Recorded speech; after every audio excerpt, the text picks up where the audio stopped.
Vamos al texto bíblico. Estamos extrayendo nuestros mensajes esta semana del libro de Judas, de la epístola de Judas. Yo quisiera desafiar a los hermanos predicadores, y esta mañana debe haber muchos aquí, predicadores laicos, predicadores, ministros. Yo quiero desafiarlos a predicar la palabra de Dios, a tomar el texto bíblico, a arrodillarse, a tratar de entender, a pedir que el Espíritu ilumine el entendimiento para entender qué es lo que quiere decirle a la iglesia. El predicador no puede llegar al púlpito para predicar lo que él quiere, lo que él piensa. La responsabilidad del predicador es predicar lo que Dios quiere decirle a su iglesia. Y lo que Dios quiere decirle a su iglesia está en la palabra de Dios. Yo siempre digo que si no hubiera Biblia, no habría predicación. La predicación existe porque existe la Biblia. La predicación es la exposición de la palabra de Dios. Y esta mañana o estos días hemos estado analizando textos de la epístola a Judas. Hay algunas características de este libro que no he estado mencionando durante la semana. Por ejemplo, voy a quedarme en el púlpito porque tengo que leer algunas cosas. Primero, si tú abres la segunda epístola de Pedro, capítulo 2, vas a ver que da la impresión de que Judas le copió a Pedro, o Pedro le copió a Judas. Ahora, Pedro no puede haberle copiado a Judas porque la epístola de Pedro fue escrita antes. Pero tampoco Judas puede haberle copiado a Pedro, porque si no, ¿por qué no le copió toda la epístola? ¿Por qué solo agarró el capítulo 2? Ambos fueron inspirados por Dios. Eso es lo admirable de la inspiración. Y hay otra característica con Judas. Judas menciona 2 libros apócrifos, 2 libros que el canon bíblico no reconoce como inspirados por Dios. Y sin embargo, Judas toma textos de esos libros apócrifos y los registra en el texto inspirado. Y aquí hay otra cosa interesante. Cuando Dios inspira al escritor bíblico, lo inspira con su cultura, con su personalidad. El escritor bíblico entonces escribe el mensaje que le ha sido inspirado, pero puede usar figuras de lenguaje, puede usar cosas que ha leído, que ha oído, que ha visto, y va a registrar todo eso con su personalidad. Si es un hombre enérgico, lo va a registrar de manera enérgica. Si es un hombre más suave, lo va a registrar de manera suave. Por eso la Biblia tiene diferentes características. Judas fue un escritor inspirado. Escribió muchas de las cosas que Pedro escribió en su segunda epístola, capítulo 2. Echó mano también de citaciones de libros apócrifos. Yo no tengo tiempo para explicar todos esos detalles, pero si ustedes leen van a ver. Eso quiere decir que el hecho de que un escritor bíblico, o que el hecho de que un profeta que ha sido inspirado por Dios mencione fuentes, otras fuentes, no le quita la inspiración. Y ahora me estoy refiriendo específicamente al espíritu de profecía. Me estoy refiriendo específicamente a la escritura sagrada que nosotros tenemos. El hecho de que ha registrado en sus escritos cosas que otros escritores han escrito, no le quita ni un poco del hecho de que Dios la ha inspirado. Pablo, en el discurso del Areópago, citó expresiones de poetas seculares de su tiempo y ni por eso dejó de ser inspirado.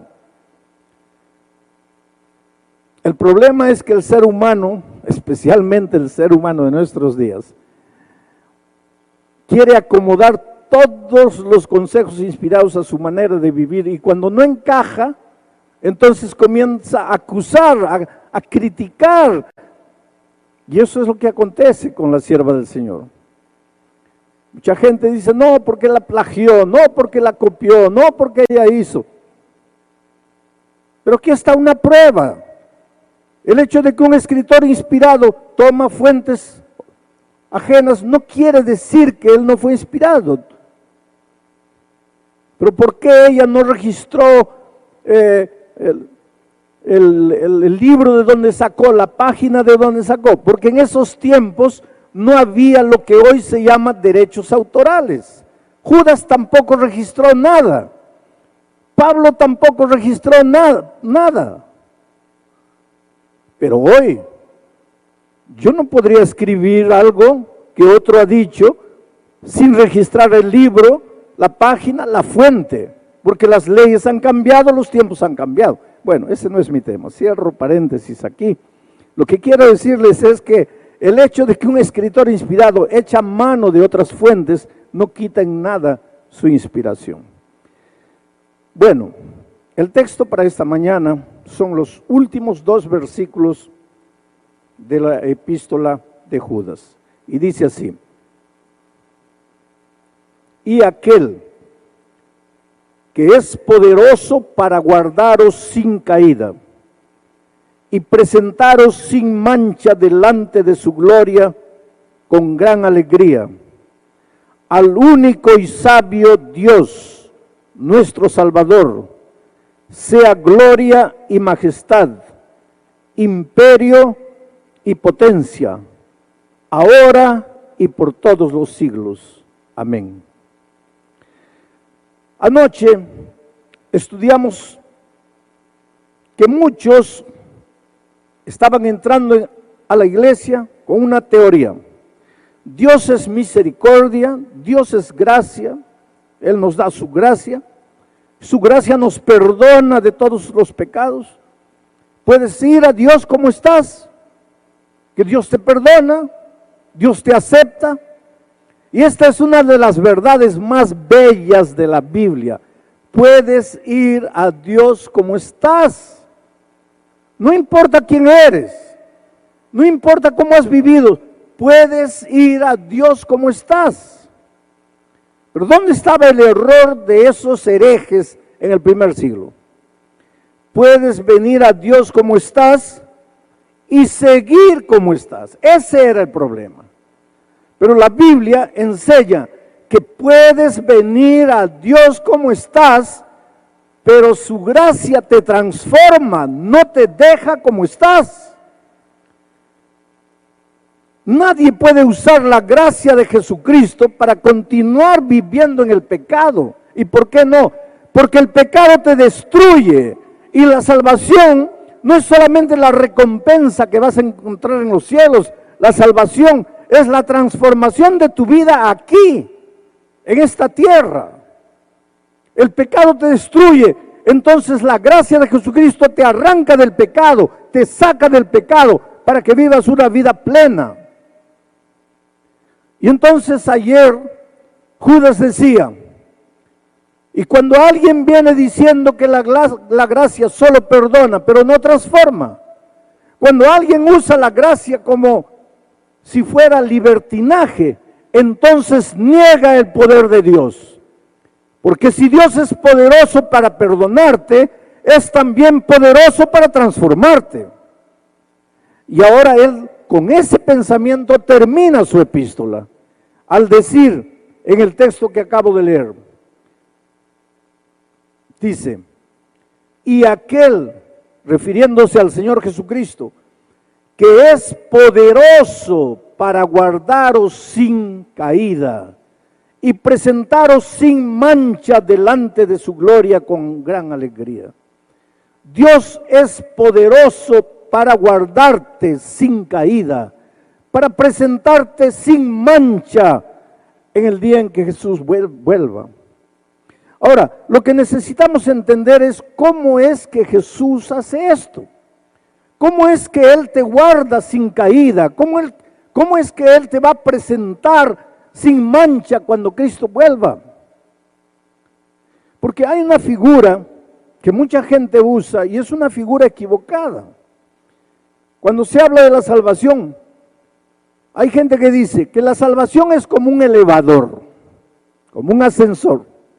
Tú entras y vas subiendo, el elevador va subiendo, y tú te puedes caer 50 veces, 100 veces dentro del elevador, pero sigues subiendo. Eso es peligroso, queridos. Eso no combina con la gracia transformadora de Cristo. Y no combina con lo que Judas acaba de decir, porque Judas dice, aquel que es poderoso para guardarte sin caída y presentarte sin mancha cuando Cristo vuelva. Entonces, cuando mucha gente lee este texto, se desespera, entra en pánico y dice, ay Dios mío, ¿cómo puedo vivir sin caída en este mundo de pecado, de tanta tentación? Y si todos nosotros revisamos nuestra vida, en algún rincón escondido cargamos algo. ¿Cómo puede Dios mantenernos sin caída? Tal vez este es el tema más interesante que necesitamos aprender. En el capítulo 9 de Marcos, en el versículo 33 específicamente, pero un poco antes y un poco después, vas a encontrar lo siguiente. El Señor Jesucristo un día estaba yendo camino de Emaús, camino de una ciudad. Y mientras el Señor Jesucristo caminaba, sus discípulos estaban a su lado. Pero los discípulos cargaban en su corazón un pecado del cual no querían separarse.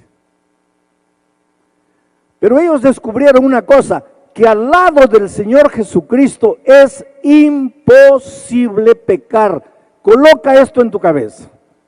Al lado del Señor Jesucristo, tomado de la mano del Señor Jesucristo, es imposible pecar. Porque Pablo dice, ¿qué comunión hay entre la luz y las tinieblas? Entre la justicia y la injusticia.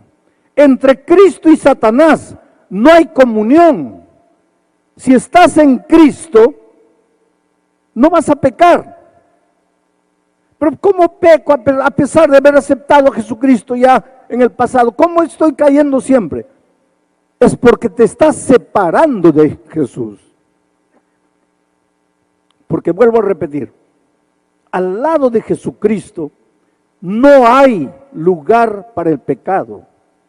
Y Judas confirma, dice, Él es poderoso para mantenerte sin caída. El secreto está en la expresión en Cristo. Estoy escribiendo la devoción matutina para el año 2018. Y el título de la devoción matutina es En Cristo. Y estoy comentando todos los textos, todos los versículos de la Biblia que mencionan en Cristo, en Jesús, en su gracia, en Cristo. El secreto está en Cristo. Porque al lado de Jesús no hay lugar para el pecado. Entonces un día Jesús y sus discípulos estaban caminando y sus discípulos comenzaron a quedarse para atrás. Y Jesús también comenzó a disminuir los pasos, pero se dio cuenta que cuando Él disminuía los pasos, los discípulos disminuían más. Evidentemente Jesús pensó, estos quieren quedarse para atrás, no quieren mi compañía. Y entonces Él siguió adelante. Cuando llegaron a la casa, Jesús los reunió, Marcos 9:33, y les preguntó, ¿qué discutían ustedes cuando veníamos andando por el camino? ¿Por qué se quedaron para atrás? Y el texto bíblico dice que ellos se quedaron calladitos, en silencio. ¿Por qué? Porque por el camino habían discutido quién de entre ellos era o sería el mayor. ¿Quién de entre ellos sería el más grande? Ah, queridos, Los discípulos tenían un pecado escondido. No era adulterio, no era droga, no era alcoholismo, no era homosexualismo. Los discípulos tenían escondido en su corazón el más terrible de los pecados, el origen de todos los pecados, el primer pecado que surgió en el corazón de Lucifer. Ellos escondían en su corazón el problema del pecado del orgullo. Ellos no eran víctimas de algún pecado simple como adulterio. Ellos eran víctimas del pecado terrible del orgullo. Solo que nosotros los seres humanos medimos las cosas de otra manera. Y les voy a hacer un ejemplo. En una comisión de nombramientos, y ustedes en estos días deben estar en comisión de nombramientos, a veces una iglesia puede verse en la encrucijada porque no hay a quien colocar de anciano y tienen dos nombres, Pedro y Juan, y no saben a cuál de ellos colocar, porque ni Pedro ni Juan son perfectos. Entonces alguien levanta la mano y dice, bueno, yo creo que el más indicado es Juan. Es un poquito orgulloso, pero es el mejor. Y lo nombran. Pero tú jamás vas a ver en una junta de nombramientos alguien decir así, bueno, tenemos solo a Juan y a Pedro. Juan es un poquito homosexual, pero está bien. Eso jamás. Porque para ti homosexualismo es terrible. Adulterio es terrible, asesinato, robo. Para ti eso no tiene perdón. Pero para Jesús, el padre de todos los pecados, la raíz de todos los pecados, es el orgullo. Y los discípulos eran víctimas del orgullo. Por eso digo, el problema de ellos no era simple, era mucho más profundo que el adulterio. Era el problema del orgullo, la raíz de los otros pecados. Y ellos descubrieron una cosa, que al lado de Jesucristo no se puede pecar. En Cristo no hay derrota, en Cristo solo hay victoria. Pero a veces se sentían tan tentados, el pecado del orgullo los seducía, les picaba dentro, pero ellos descubrieron que al lado de Cristo no se podía. Entonces, ¿qué es lo que hacían? Se separaban. Déjalo ir, déjalo ir. Porque al lado de Jesús es imposible pecar. Aquel que es poderoso para guardaros sin caída. Entonces ellos se separaban de Jesucristo para practicar el pecado. Pero al separarse de Jesucristo, practicasen o no practicasen, ya estaban en situación de pecado, ya estaban lejos de la justicia, ya estaban lejos de la salvación. Nosotros nos cuidamos solamente con los actos pecaminosos, pero generalmente no nos cuidamos con la situación pecaminosa, que es la raíz de nuestros actos pecaminosos. Entonces, ¿cuál es la solución? ¿De qué manera Judas promete que aquel poderoso para guardarnos sin pecado? ¿Cómo es que Jesucristo nos guarda sin pecado?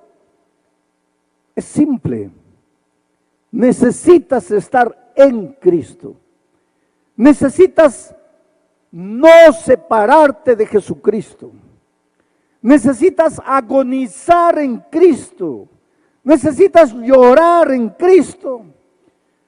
Cuando las luces de la tentación vienen, en lugar de decir, no voy a pecar, no voy a pecar, ve a Jesucristo y no lo sueltes, porque al lado de la justicia no hay lugar para el pecado. El problema es que nosotros tenemos algunos secretos, entre comillas, para vencer el pecado, porque ya he escuchado decir que toda tentación dura 3 minutos, que si tú aguantas la tentación 3 minutos ya eres victorioso. Entonces cuando llega la tentación comienzas a contar, a ver, 1, 2, 3, ya, 1 minuto. Ya está llegando al clímax de la tentación, 1 minuto y medio, ya, vencí. Sí, venciste tú. ¿Y tu justicia qué es? Trapo de inmundicia. Venciste tú, con tu dominio propio, con tu autodisciplina. Eso no es victoria en Cristo. Entonces, ¿qué tengo que hacer? Pues en la hora de la tentación, llora y ve a Jesús y dile: Señor, mira, tú sabes que yo te amo. Tú sabes que yo no quiero traicionarte, tú sabes que yo no quiero herirte, pero en este momento estoy sintiendo que me voy. Por favor, no me sueltes, por favor, no quiero estar sin ti. Sin ti no hay vida, sin ti no hay salvación, sin ti estoy perdido. Ten compasión de mí, no me sueltes. Y claro que Jesús no te va a soltar. Él es poderoso para guardarte sin caída. Y entonces viene lo que Pablo dice: no vivo más yo, ahora Cristo vive en mí. Y si Cristo vive en ti, porque en la hora de la tentación no te has separado de Él, la victoria no es tuya, la victoria es de Cristo, pero al mismo tiempo es tuya. Por eso Pablo no sabe definir ni explicar esto. Dice: no vivo más yo, Cristo vive en mí, pero lo que vivo... Ahora, no acaba de decir que no vive, y ahora dice vivo. ¿Vives o no vives? Es que cuando tú vas a Cristo, su voluntad santificada se junta con tu voluntad pecaminosa y se transforma en una voluntad todopoderosa. La victoria es de Cristo, pero es tuya. Es tuya, pero es de Cristo, porque no vives tú. Cristo vive en ti. Pero ahora vamos a dejar de frases románticas. ¿Qué cosa significa Cristo vive en mí? Porque nosotros hablamos, Cristo vive en mí. Andar agarrados de la mano con Jesús. Oh, Jesús, tú eres mi vida. Jesús, tú eres mi salvación. Pero en términos prácticos, ¿qué quiere decir eso? 3 cosas. Orar todos los días, estudiar la palabra de Dios todos los días y buscar a una persona que no conoce a Jesús y traerla para el conocimiento de la palabra. Cuando tú haces esas 3 cosas, estás en Cristo. Cuando tú haces solo 2 o 1 y no te olvidas de la tercera, que es la testificación, llámale trabajo misionero, llámale traer personas para Cristo, llámale como quieras, pero cuando tú te olvidas de eso, tú estar en Cristo es puro romance, pura palabra. Y el Evangelio no es palabra, el Evangelio es acción, acción transformadora.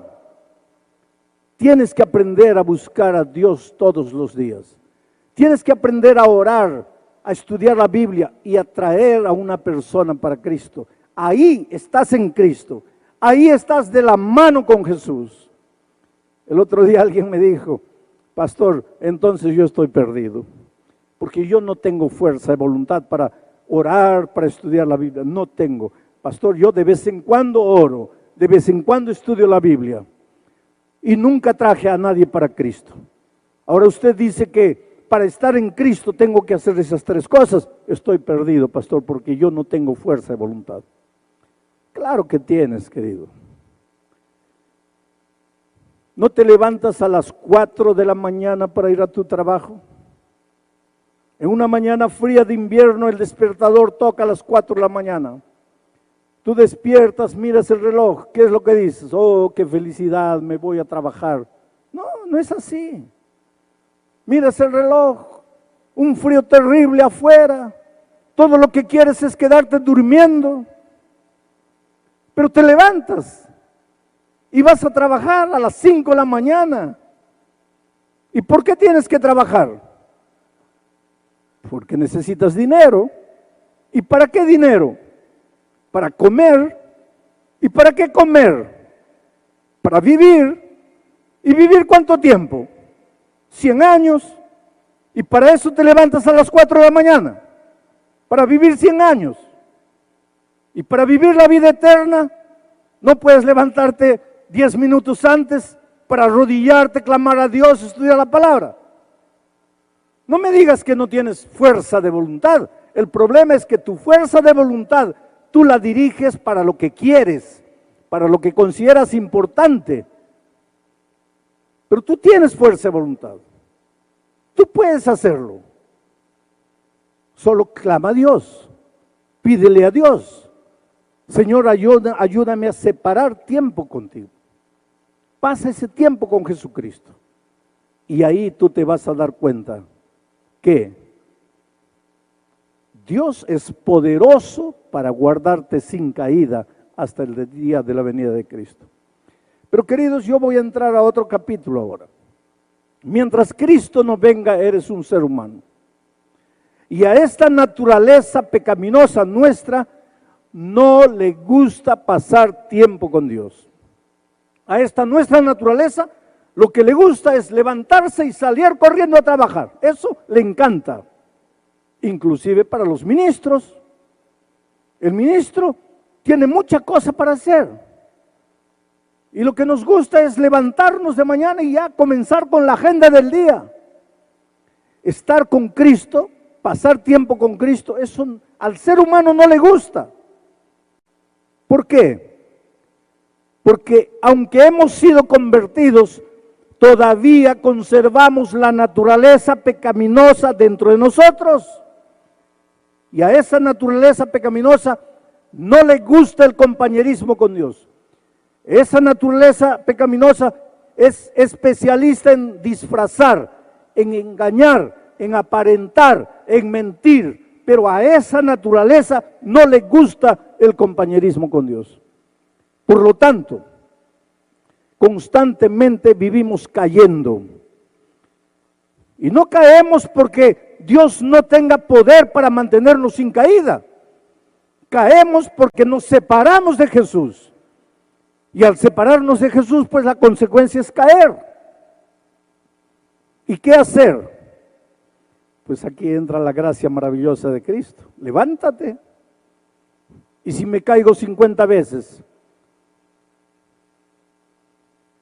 es porque 50 veces te has separado de Jesús. ¿Y qué hago, pastor? Levántate. Y si me caigo 1500 veces, pues 1500 veces te has separado de Jesús. Pero ¿y qué hago ahora? Pues levántate. Si un día llegaremos al cielo, primero, es porque Cristo nos levantó. Es porque cada vez que caímos, llevados por nuestra naturaleza pecaminosa, clamamos a Dios, le suplicamos, y Él nos extendió la mano. Te digo una cosa, querido, el Señor Jesús te ama. Nunca pienses que Dios es un profesor malo que está con ganas de desaprobarte o reprobarte. Jesús te ama. Lo que más quiere Jesús es tenerte en el reino de los cielos. Tu lugar está reservado en el reino de los cielos. Tu herencia está reservada. Yo vengo de una familia grande, 9 hijos, padre, madre. Cuando mi padre ya estaba anciano, le hicieron una fiesta de cumpleaños. Yo no estaba, yo estaba en Brasil. Pero mis hermanos me contaron que le hicieron una fiesta como a niño. Le pusieron globos, le hicieron un pastel y la mesa estaba llena. Mi padre se sentaba en el extremo de la mesa y yo me sentaba a un lado. Ese era mi lugar. Y cuando yo no estaba presente, ese lugar casi siempre estaba vacío. Ese es mi lugar. Y ese día que mi padre estaba con la mesa servida, algunos hijos no estaban, muchos hijos, muchos nietos presentes, mi lugar vacío en la mesa. Y él le dijo a uno, por favor llamen a alguien coloquen a alguien ahí. Yo no puedo alegrarme viendo ese lugar vacío. Yo quisiera que tú entiendas esta mañana que tu lugar en el cielo está reservado. Y aunque se salven millones y tú te pierdas, tu lugar siempre estará vacío. Porque eres precioso para Dios. Él te ama como eres. El otro día alguien me decía, pastor, usted dice que Dios me ama como soy, pero usted no sabe quién soy. No importa quién seas, con ese carácter horrible que tienes, o esa naturaleza que cargas con tus tendencias, eres lo más precioso que Dios tiene.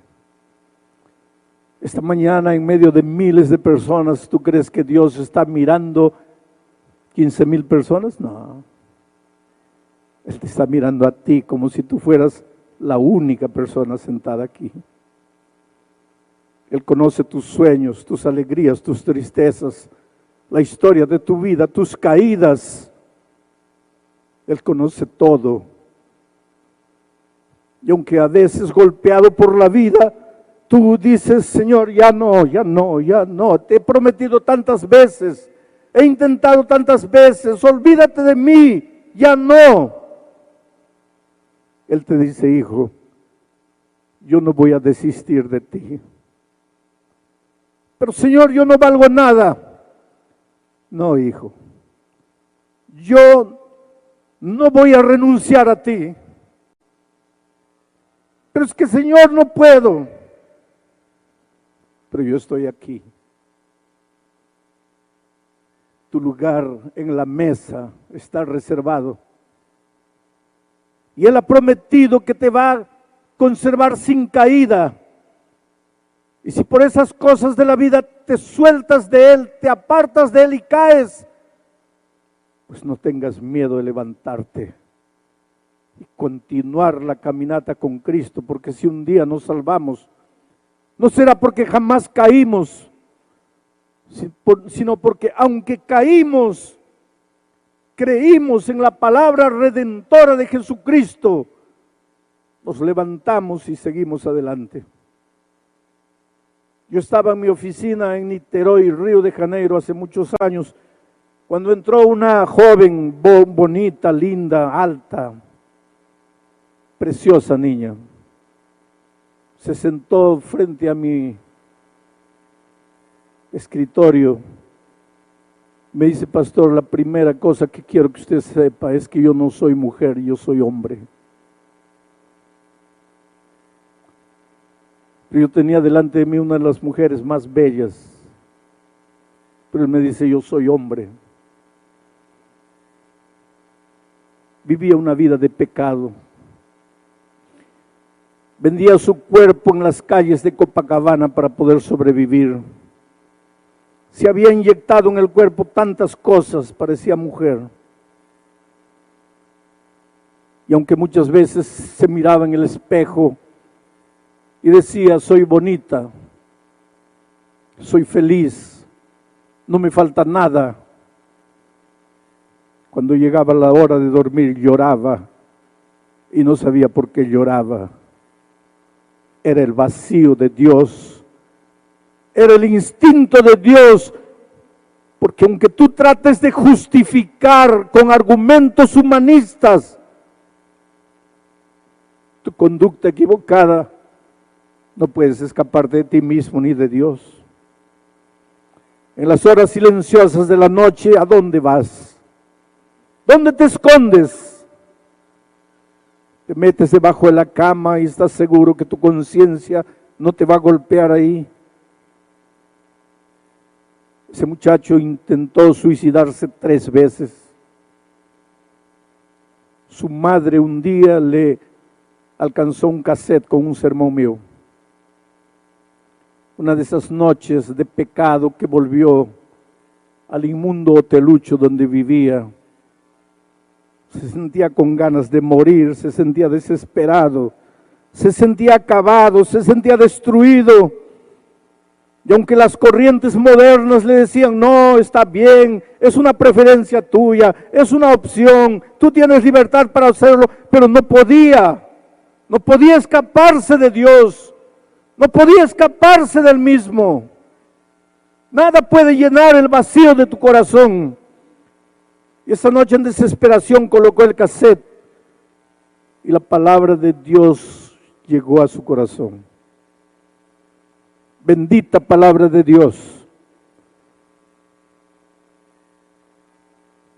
Palabra de Dios. En hebreo, dabar. En griego, logos. En el principio era el logos, el dabar. Y el logos estaba con Dios. El dabar. Y el logo era Dios. Querido, la palabra de Dios no es apenas un libro escrito. La palabra de Dios es el propio Dios hecho carne. Es el Hijo de Dios que vino a buscarte. Dios Todopoderoso, que tiene poder para guardarte sin caída. El Logo se hizo carne. Ese Cristo maravilloso, a través de la escritura bíblica, alcanzó su corazón. La mañana siguiente él llamó a su madre y le dijo, ¿quién es este pastor del cassette? Y ella le dijo, mira hijo, ese hombre vive ahí en Río de Janeiro, te voy a conseguir la dirección. Consiguió la dirección de la unión donde trabajaba y él apareció. Soy hombre, me dijo, no soy mujer. Estoy perdido, me dijo. No hay salida para mí. Yo tenía un librito, El Camino a Cristo. Yo debo haber leído El Camino a Cristo unas 200 veces. Yo tenía mi librito subrayado, se lo di. Y dije, lee este libro, en tus horas de desesperación, lee este libro. En El Camino a Cristo, el Señor Jesús dice que es más fácil, a través de su sierva, dice que es más fácil salvarse que perderse. Perderse es difícil, salvarse no. ¿Sabes lo que dice El Camino a Cristo? ¿Podrá el hombre decir no? ¿Podrá el hombre resistir? ¿Podrá el hombre no querer? Pero si no lo hace, el Señor lo salvará. ¿Sabes lo que está diciendo? Que para perderte necesitas un día parar en la vida, mirar a Dios y decirle, mira Dios, escúchame bien, no quiero salvarme, quiero perderme. Porque si tú no le dices eso, Él te va a salvar. Su gracia es maravillosa, su amor es infinito, te va a alcanzar, su misericordia te va a conquistar. Va a tener que llegar un día en que caigas de rodillas y digas, Señor, no tengo más a dónde esconderme de tu amor, no tengo más a dónde correr de tu gracia. Y el día que te dejes encontrar, ese día tú no tienes idea de lo que Dios va a hacer en tu vida. Y ese muchacho clamó a Dios, la historia es larga, no la voy a contar toda. Pero muchos años después, en una iglesia,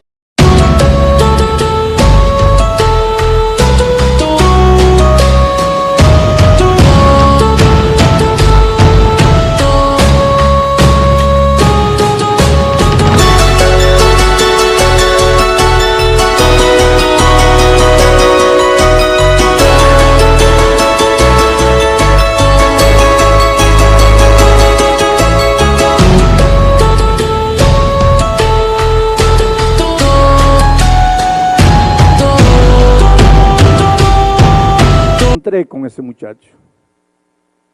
Ahora era un hombre elegante, vestía terno azul marino. Se acercó de mí y me dijo, pastor, ¿se acuerda de mí? No. Míreme bien, ¿no se acuerda de mí? No. Pastor, la única vez vez que hablé con usted, yo estaba vestido de mujer, fue en Niterói, en su oficina, ¿se acuerda de mí? Y claro que me acordaba de aquella escena. Y lo miré y le dije, mira, no puedes ser tú. No puedes ser tú. Es imposible. 2 lágrimas aparecieron en sus ojos. Me dijo, pastor, ¿usted no cree en los milagros que predica? Yo le dije, hijo, no quise decir eso. Lo que quiero decir es que es tan maravilloso lo que veo, lo que me cuentas. Él me dice, sí, Dios me transformó. Y me dijo una cosa interesante, pastor, si yo le dijera, mi vida es completamente diferente, no es verdad, pastor.